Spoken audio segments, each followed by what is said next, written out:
الذين قالوا لإخوانهم وقعدوا لو أطاعونا ما قتلوا قل فادرءوا عن أنفسكم الموت إن كنتم صادقين ولا تحسبن الذين قتلوا في سبيل الله أمواتا بل أحياء عند ربهم يرزقون যারা আল্লাহর রাস্তায় নিহত হয়েছে তাদেরকে আপনি মৃত ধারণা করবেন না,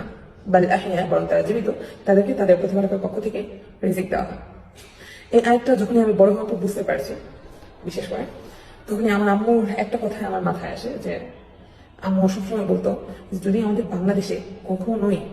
ইসলামিক কোনো যুদ্ধ, যেমন রাসূল সাল্লাল্লাহু আলাইহি ওয়াসাল্লাম তার সাহাবাদের যুগে যে যুদ্ধ হয়েছিল, সেরকম যদি কোনো ইসলাম নিয়ে যদি কোনো যুদ্ধ হয়, তাহলে আমি আমার 3 সন্তানকে সেই যুদ্ধে নামিয়ে দেবো ইনশাআল্লাহ।